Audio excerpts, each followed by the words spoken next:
Halloween 2012. In the small town of Broomfield Township, Michigan, jack-o'-lanterns grinned from porches. Children prepared their costumes, and a young mother named Rebekah Gay decorated her mobile home with 8 scarecrows, eager to take her 3-year-old son trick-or-treating. But Rebekah would never see that Halloween night. Because someone she trusted, someone her family welcomed into their lives, was hiding a monster beneath his collar. 24-year-old Rebekah Gay was the heart and soul of her family.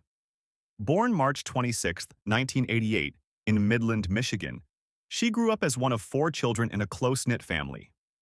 By 2012, Rebekah was a devoted single mother to her 3-year-old son Conway. She worked 2 jobs, as a hairstylist and at the local Goodwill store, where she'd recently been promoted to head cashier. She was building a better life for herself and her son, one paycheck at a time. Rebekah lived in a mobile home on Coldwater Road in Broomfield Township, in the same trailer park as her mother, Sally Gay. She was engaged to her boyfriend, Aaron Quinn, and they'd made plans to take Conway trick-or-treating on Halloween night. But living in that same trailer park was a man who would shatter everything.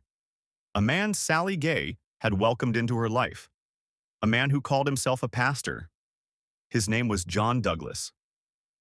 John Douglas White was 55 years old in 2012. To the small congregation at Christ Community Fellowship Church in Deerfield Township, he was their pastor, a man of God who had supposedly turned his life around. But what his 14 congregants didn't fully understand was the darkness that lurked in John White's past. In 1980, White was just 22 years old, a married former Navy member and long-haul trucker living in Battle Creek, Michigan.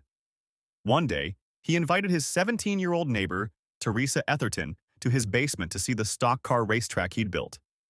Without warning, White attacked. He stabbed the teenage girl 15 times.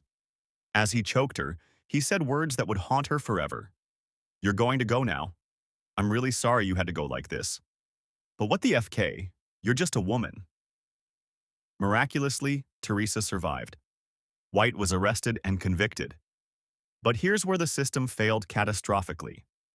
On appeal, he won his case on the grounds that his attorney hadn't raised an insanity defense.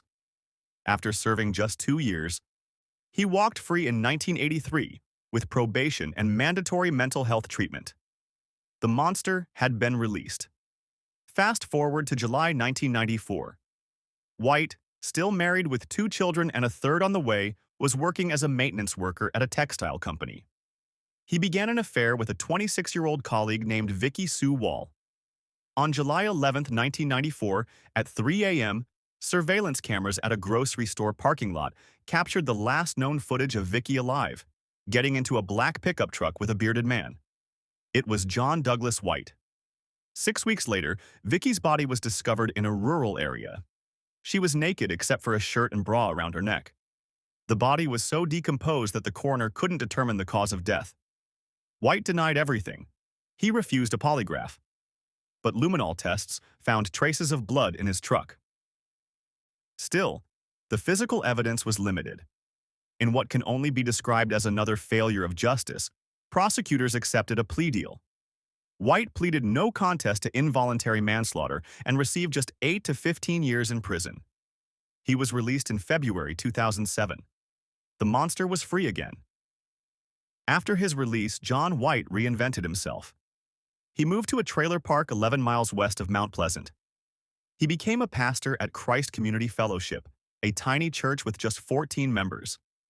And he became engaged to Sally Gay, Rebekah's mother. Sally had no idea about the full extent of White's violent history. Church elder Donna Houghton would later say that while they knew White had a criminal past, they believed in redemption. They believed he'd changed. White lived in the same trailer park as Sally and Rebekah. He was trusted. He regularly babysat Rebekah's young son, Conway. He was part of the family.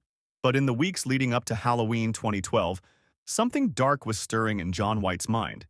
He began watching pornographic content involving necrophilia, sexual acts performed on corpses. The fantasies consumed him, and he began to focus those fantasies on one person, Rebekah Gay. October 31, 2012, the early morning hours. While most of Broomfield Township slept, John Douglas White sat in his trailer drinking beer after beer, 4 or 5 in total. According to his later confession, he felt the alcohol gave him the courage to act on his twisted fantasy. Around 2 a.m., White walked to Rebekah's mobile home. The door was unlocked. She had no reason to fear her mother's fiancé. He let himself in. In the next room, 3-year-old Conway slept peacefully in his bed, unaware of the horror unfolding just feet away. White attacked Rebekah with a rubber mallet, striking her in the head over and over again until she lost consciousness. Then, he wrapped a zip tie around her throat and pulled it tight. Tighter, until she stopped breathing. Rebekah Gay was dead. Her son, still sleeping nearby, would wake up without a mother. What White did next reveals the depths of his depravity. He removed Rebekah's clothing. He dragged her body into the kitchen.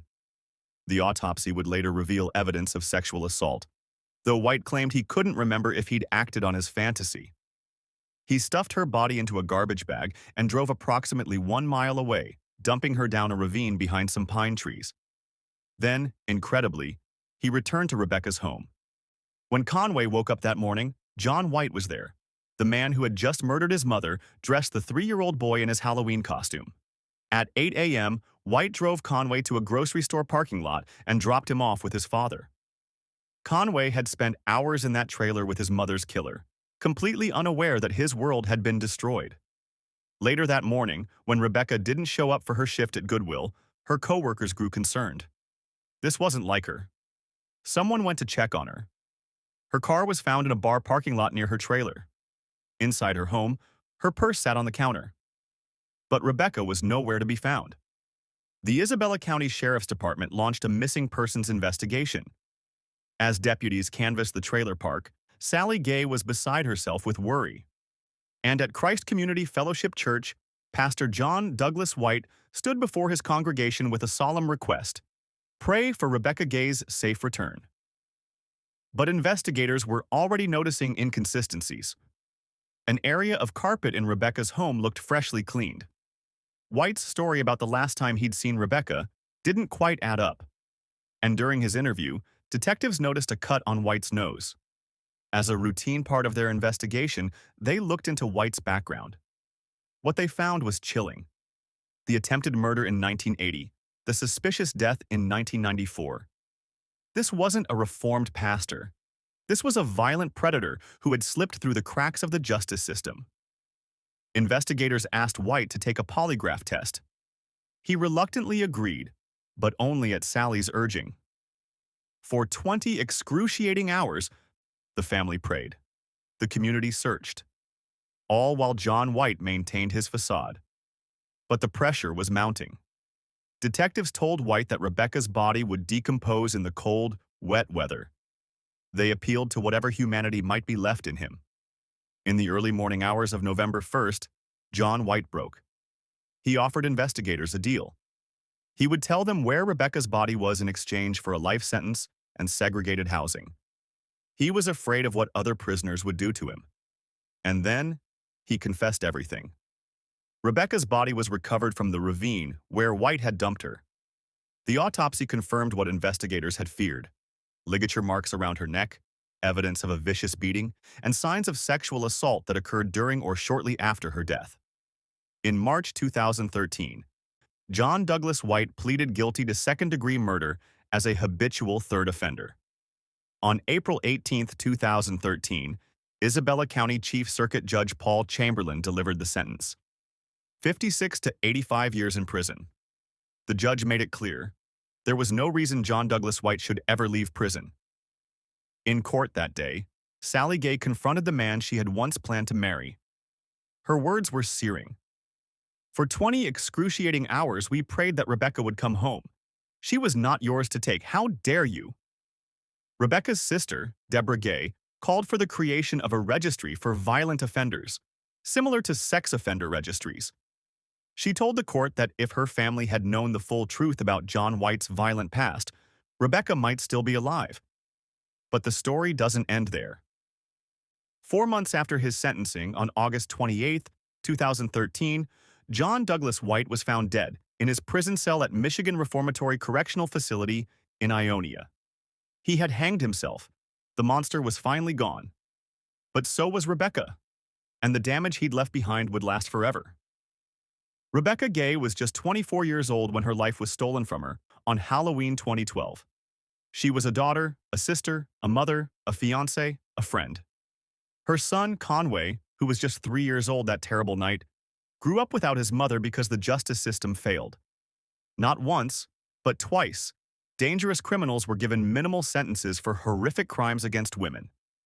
In memory of Rebekah, Gay March 26, 1988, October 31, 2012, and all victims of violence who deserved better protection from those meant to serve justice. Thank you for watching to the end. Please don't forget to subscribe to my YouTube channel for more stories like this. Thank you.